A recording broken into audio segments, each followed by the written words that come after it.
With a good kettle of beans bubbling on the stove, I would spend the rest of this very warm day carving out a big wooden spoon for Mary in exchange for all those cookies she sends me.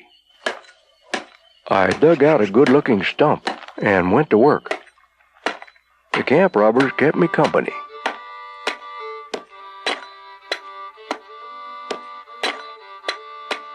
Nature provides so many things, if one has the eye to notice them. It is always a pleasure to see what you can make instead of buying it ready-made.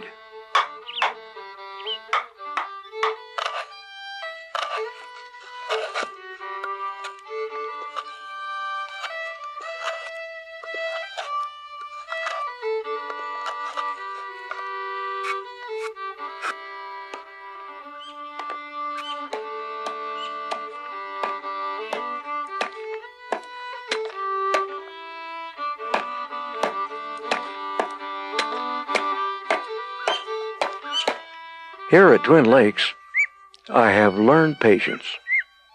Learned to take my time and try to do the job right by figuring it out first. No sense to rush it and go off half-cocked. There's plenty of time out here.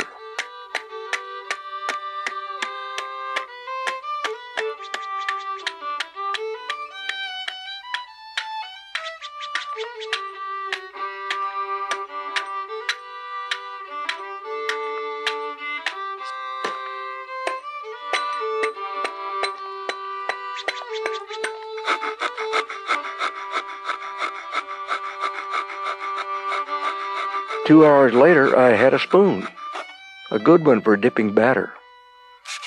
A bit more sanding, and it would be ready for a coat of shellac. I do hope that Mary likes it.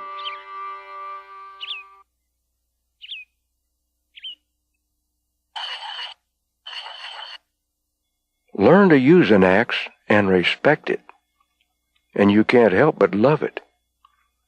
But abuse one, and it will wear your hands raw and open your foot like an overcooked sausage.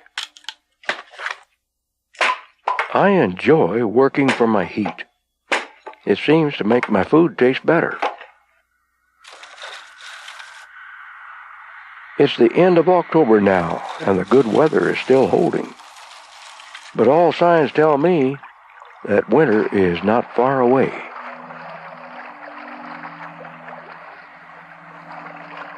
The bears are working overtime now, bulking up on berries, preparing themselves for that long winter sleep.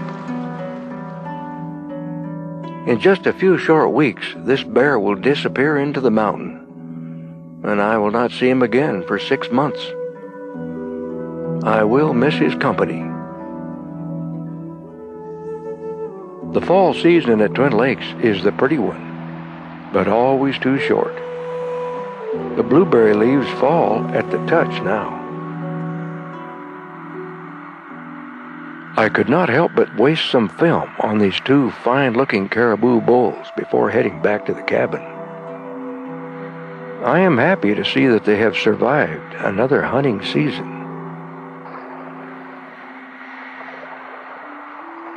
A stiff breeze and some big waves. It's as rough as I have seen it.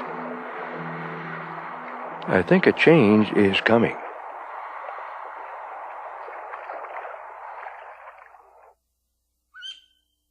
Now at 7:30, it has stopped snowing. A fresh coat of shellac, and the webs looked ready for miles of trail. I could see the big bear from my cabin door. It appeared to me that he was searching for a den site. The question is, would he use the same den as last year, or would he dig a new one?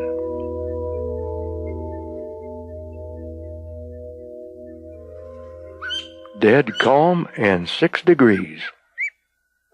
As cold and still as it is, the water has now become too thick to stir with a paddle. The canoe looks out of place on the beach with so much snow. It will do me no good now.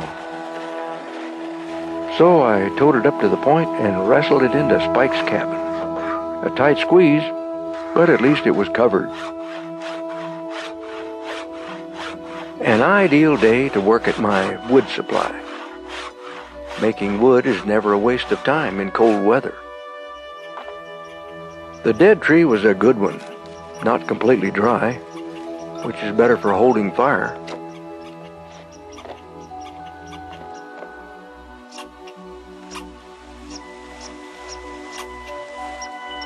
The little pumpkin seed sled that I found floating in the lake last spring has proved to be a very valuable find and was making this job a real pleasure.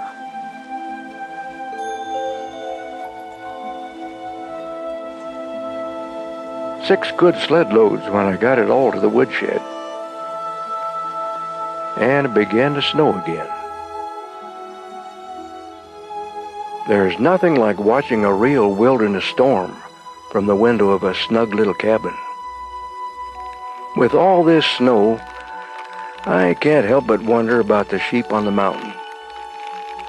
It must take a lot of digging for very little feed.